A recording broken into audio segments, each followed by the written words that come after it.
Thank you for joining me here today, Tiffany. Thank you so much for having me. And we've come together today to discuss what is religion? What's the point of it? Why is it necessary? I guess a lot of people, they ask, especially atheists, like they don't see what is the point to it. Yeah. Is that something that you've maybe heard before? Yes, I've heard many people say they're either atheists or agnostic because it seems like religion, or at least organized religion, is more a part of the problem than a part of the solution in the world. So they don't see that it's actually doing anything to better mankind. Yeah, so I guess we can start off by discussing what is the point of religion, you know, and when we answer that question, I guess we'll see if religion is important or not, if it's necessary or not. And I guess the one thing that's in common between all of the religions, whether we're talking about the three main Western religions, which are Judaism, Christianity, and Islam, or we're talking about Eastern religions such as Hinduism, Buddhism, or other Eastern philosophies, we have the same theme, although it's a little bit different, but it's the same theme that's shared between all of them. And that is that there's a place of damnation, there's a bad place that a person can go to, and there's a place of salvation. There's a good place that a person can reach or go to. Sometimes this is heaven and hell. Other times it is in reincarnation, like either you're reincarnating in a worse condition, in an incarnation that's filled with suffering or as a lower life form, or you're incarnating in a higher life form or a better position, right? Yes. So the goal of religion then would be, we could say, it is the method or the way by which a person, if he follows these instructions, he can get to the better place or obtain salvation and avoid damnation. Would you agree? Yes. Is there any other point to religion other than that? No, it is one common thread. It seems that everyone agrees on this point, that we are all striving to get to a better place. So even the people that say, for example, well, I'm not really in religion because I'm afraid of hell or because I want paradise, but I'm in religion because I want to be a better person. Even that mere wanting to be a better person, that's I guess salvation, right? In a way, because you're wanting to be better instead of worse. So in Judaism, the way that a person can reach salvation is by what? By upholding the Judaic laws. So in Judaism, they mainly believe that Moses spoke with God. Moses was a messenger of God. God had a set of commandments, a set of rules and laws, things that he wanted his chosen people to abide by. There's things that God didn't like, and there's things that God did like. And the way that a Jew can obtain salvation is through upholding, safeguarding these laws, and through worshiping God. So you worship God, you do the things that he asks you to do, and you avoid the place of damnation. If you break God's laws, and for example, you don't circumcise your children, or you work on the Sabbath, or you break one of his commandments, then that could end up resulting in death or in the damnation of the person. Yes. Right? Yes. Okay.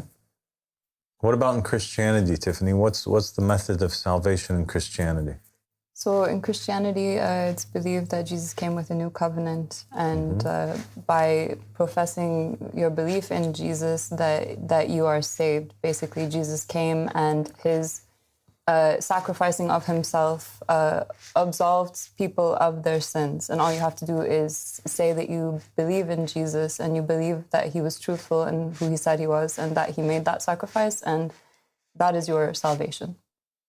Okay, so in Christianity, a person, it's not so much about upholding the commandments of God. Yeah, it's a new covenant, right? So Yeah, so the new covenant, but then it also means that there's a whole new way in Christianity of obtaining salvation. yes, exactly. And that way of attaining salvation is through recognizing who God is and professing belief in that. So it's belief that leads to salvation. Is there anything else? This is the main way to obtain salvation in Christianity. It's not that the 10 Commandments are not to be followed. They do believe in upholding them, but they believe that basically we're all sinners and we're all imperfect and we're all going to make mistakes. And the only way to truly obtain salvation is to, as you said, profess who God is. So in Christianity, Adam sinned, right? He's the one responsible for original sin. And because of the original sin, death came into the world. Yeah? And then God incarnated as Jesus in order that people may accept him, that he may sacrifice himself, and people recognize that. And then by that recognition, that the sacrifice of Jesus cancels out the sin of, it's like payment for the sin of Adam. Is that right? Yes, that's the understanding taught by the writings of Paul in the Bible. And so why does death still exist after the sacrifice of Jesus? Why do Christians die? If their sin is taken away, and if death is the cost of sin, like it's the result of sin, that nobody dies except for the sinful, right? When Adam had sinned, death came into the world. Yes.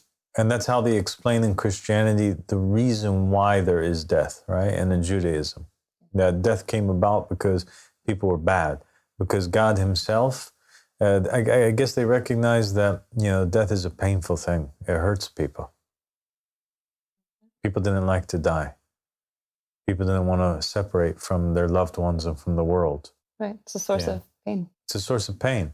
So when they were explaining, like, what is the reason behind the source of pain, they said that the reason why death came into the world is because people were bad. They didn't listen. They sinned against God. So death came to be.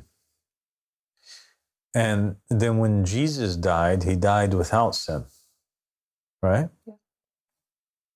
And that sacrifice that he made, his death without sin, because now he didn't have a price to pay, but yeah, he died. Yeah. Yeah. So he's not now dying to pay for anything wrong that he did. This is like a malfunction now in the matrix, right? Because you can only die if you had sinned, but he didn't sin, but he died. So then there has to be a reason behind it. So what's the reason behind it? That he gave himself as a sacrifice for the sins of everyone.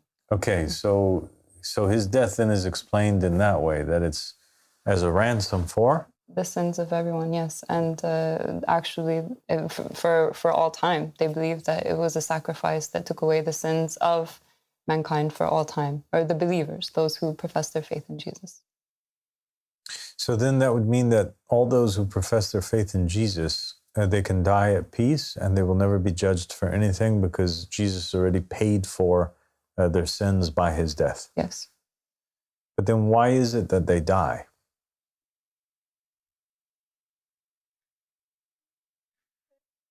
That's the question. Because the whole concept, right, is that Jesus, by sacrificing himself and dying in exchange of the sins of other people, he had now negated the sin of Adam, the original sin of Adam. There's no more sin for the believers anymore. And he conquers death. Yes. And that's like a core, most important part of Christianity is that he dies. He goes to hell for 3 days in some views. right? Or he dies for 3 days, and then he comes back. Yes. And so he defeats death. There's no death anymore. Yeah. And that was kind of like the promise that was made now to Christians, is that anybody who follows Jesus, they too, by extension, don't have to suffer death anymore. Yes. And yeah. But then they die. Yeah. But has there been anybody who has conquered death since the time Jesus? Is there any Christians that are still alive? No. They all die. They all die. So then what's the point? Where's the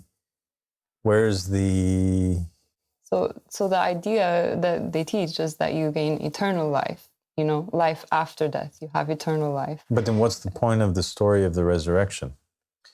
Right? Because he's not conquering like spiritual death. He's conquering physical death. He comes back, from the dead in this world, yes. According to the Christians, right? Exactly. If it was about spiritual death that he conquered it, then Jesus would have just sacrificed himself on the cross and just went to heaven, and that would have been the end of the story. Yeah. It's a question that nobody can actually answer. Why people continue to die if this entire concept is as they teach it, that Jesus sacrificed himself and he conquered death, and the Christians, they too will not die, but we still die. The only answer is that the story isn't adding up. How can I be saved by just professing my faith in Jesus, and Jesus conquered death through his sacrifice, and yet I'm still going to die? For me, this isn't adding up.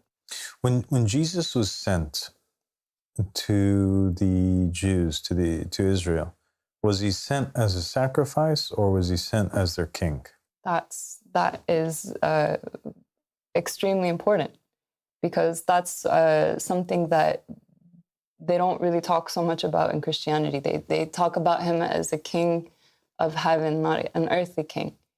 But the Jews, they were waiting, and they still are waiting, actually, for the Messiah to come and to be an earthly king. They were expecting for him to bring about like a utopian society here on earth and not in the hereafter. So, but regardless of their expectations, like, what was the obligation, I guess, that rested upon the Jews in that day and age when Jesus came? If Jesus was coming to them as a king and a Messiah, then there seems to be this obligation upon the Jews that they have to give him victory.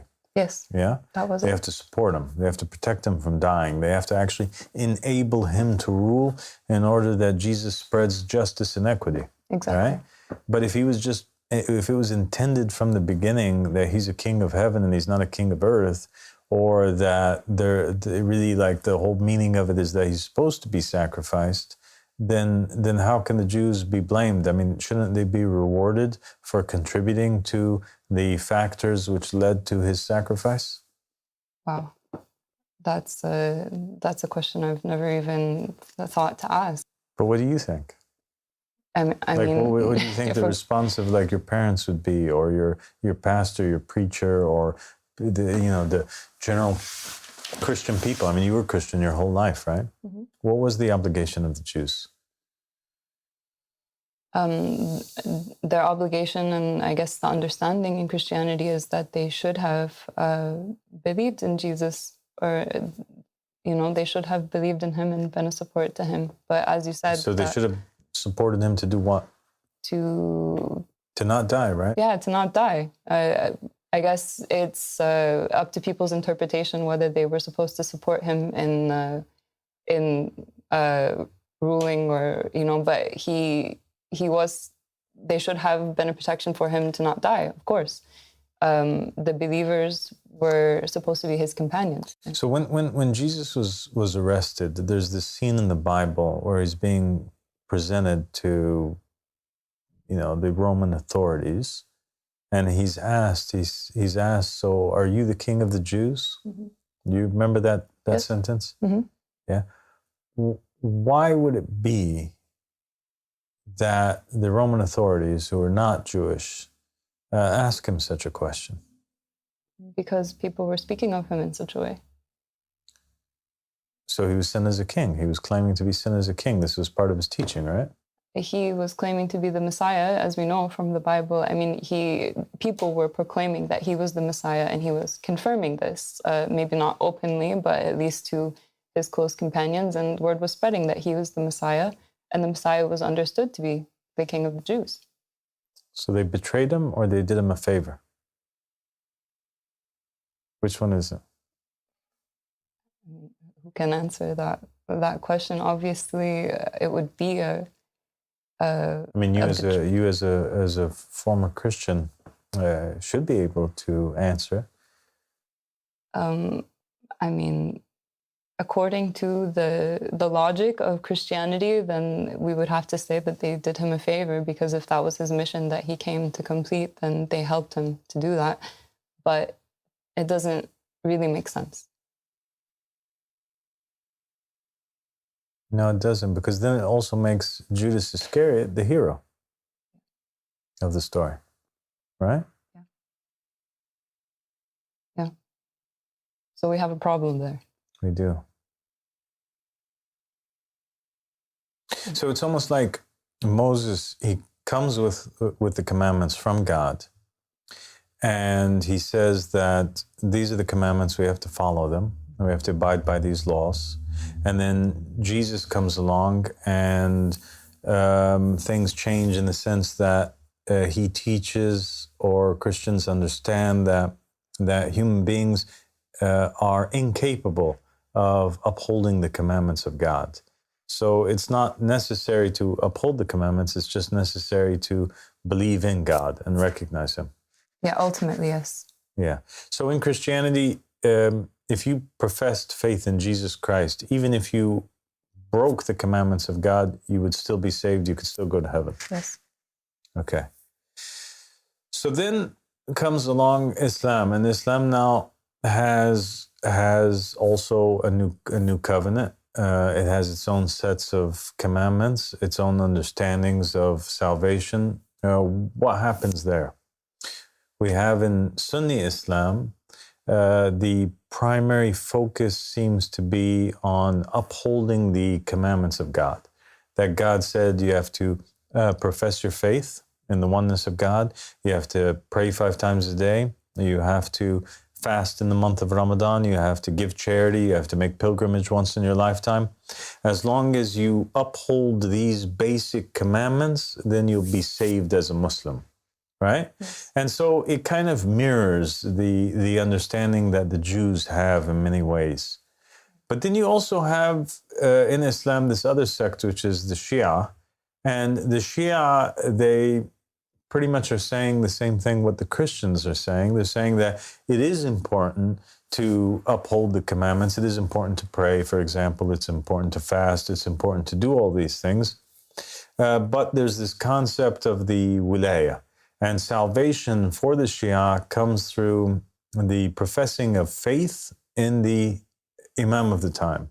As long as you do that, then you will go into heaven regardless, and you'll attain salvation.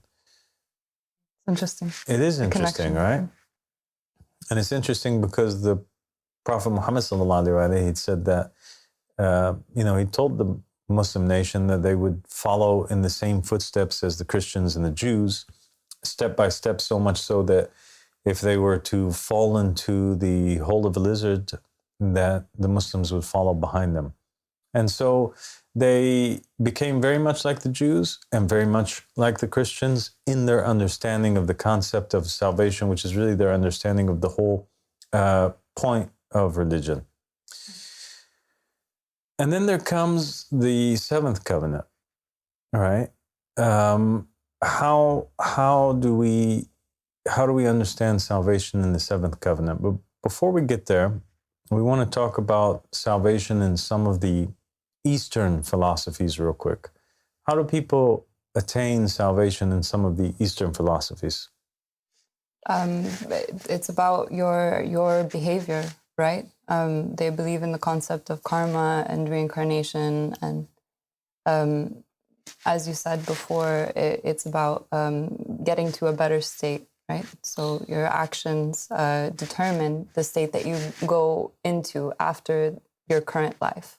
In the Eastern philosophies, a person can attain salvation through gathering of knowledge. That when you understand things how they really are, and then you can obtain salvation. And a big part of that is the understanding that when you hurt somebody, it's as if you're hurting yourself. When you're doing a good deed, it's as if because you and all that is around you is connected in one shape or form, and there's this idea of reincarnation and karma. So if you slaughter an animal, then the animal would come back and he'd slaughter you in a future life, right? Yes. So in some of these Eastern philosophies, they say that, okay, well, I have to make sure that I'm not doing anything bad so that I end up in a better place, because if I do bad to somebody else, it's going to come back on me. We have the same idea of karma, and we believe that the real reason why the Buddha was sent was not just so that he could teach people on an individual basis that they can't hurt others, but rather that they help the Buddha and they collectively ensure that the atmosphere and the space and the city and the planet that they're living on is a place where bad things can't happen, where they put an end to the ability of anybody else to bring forward bad karma or to hurt somebody. It's attaining salvation through saving others, attaining salvation through the alleviation of the suffering of others. That's beautiful. Well, then we come to the seventh covenant. Now, how do we understand, what is the seventh covenant stance on these other understandings of salvation? Are the Jews right or wrong? Are the Christians, are the Muslims, are the Buddhists and the Hindus? How do we understand the concept of salvation in the seventh covenant? I think what's amazing about everything that we have learned in this religion is that there's actually truth everywhere, right? So if you look at the concept of salvation in Judaism, Christianity, Islam, and the Eastern faiths, none of them has the full understanding of the reality of salvation, right? But there's similarities. There's things that do pop up in all of them. So actually, the truth is something which combines everything. It summarizes everything. So in the seventh covenant, it's not simply about actions, upholding God's commandments, although that was an aspect of religion, a tool that helped people to be in the right state. And it's not simply about professing faith, right? It's not simply about recognizing God, although that is a core tenet of it. It's about pledging your allegiance to the right person, right? Recognizing where God resides, what man God is residing in, and allowing him to spread salvation on earth, basically, to rule on earth and to put things in their right place on earth in a way that in a way that's never been actually practiced in the world. It's never actually happened that the right person had the authority to rule and to put things as they were meant to be in this world. Yeah, well said. I think that definitely all of them are right in their understanding, their partial understanding of how to attain salvation, but at the same time, they've missed like a very important, vital point in it all. In the seventh covenant, we believe that religion is a man. Okay, so just like the Christians, it's extremely important, and salvation cannot be attained unless we recognize the Imam of the time, that Spirit of God. In the time of Jesus, Jesus was the Imam of the time. He was the proof of God in the time. He was the living spirit of God in the time, and nobody could get to the Father except through him. So there was an importance in believing in him. The same thing goes for today. The same thing goes for every day and age. So recognizing the Imam is vital, but at the same time, we believe that Jesus said something which was quite disturbing in the Bible. He said that not everyone who says, Master, Master, not everyone who says, Master, Master, will enter into the kingdom. Will enter into the kingdom of heaven. Prophet Muhammad ﷺ also said something similar. He said that on the day of judgment, he'll be standing by the pond of Al-Kawthar, and he'll see a bunch of his companions that will come by. And he will say, those are my companions. And then they will be driven off away from him. And it will be said to him, you don't know what they did after you.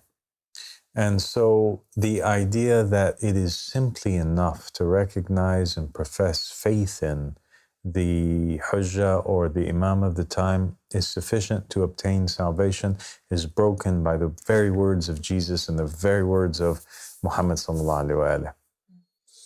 So then what's missing from the equation? Is the missing part the actions, the deeds? Is it the following of the commandments? I think that in Judaism, what they do is they put this extreme emphasis on the commandments. Okay, here's what we got from Moses. Now we just have to do it. It doesn't matter who the prophet or the messenger is. You know, it's almost like the Jews are saying the exact words of Umar on the night of the passing of the Prophet Muhammad sallallahu alaihi wasallam, where the Prophet Muhammad was on his deathbed. He's saying, hey, let me write this will. If you hold on to it, you'll never go astray. And in that will, he wanted to write the names of his successors. Umar says, well, he says, it's not important. What's important, is that we have the book of Allah. And the book of Allah had the commandments in there. You have to pray, you have to fast, these things. So it's almost like the Jews are wanting to delete the part about the successors, the part about Jesus, the part about the Imam of the time, and they're holding on to the commandments, and vice versa. The opposite is true when it comes to the Christians. They're holding on to the Imam or the man of the time, and they're saying the commandments are not that important. Whereas what we're saying is that it is extremely important to recognize A, the man, and then B, we have to, as a sign and verification of our faith, obey every commandment that comes from that man. So we can't just obey and fulfill the commandments of the prayer and the fasting and these types of things based on books of those who came before, but it's the commandments as given to us, as explained to us in that time by that man. Yes. I mean, I can see where it's actually a line that's leading to the same place. Mm-hmm. So the actions are putting us in the state where we will recognize that man. And then after recognizing that man, you have to submit yourself to that man because you recognize that God placed him there. And it's all leading to something, right? It's leading to the rulership of that man because that's actually what God wants. Otherwise, there would be no point to recognizing him and to doing these actions. Like they're all having to lead to some point, which is his rulership. So then somebody might say, okay, so we're following you. We understand what you're saying. But still, why is it important that we follow this man and obey his commandments? I mean, what's the point, right?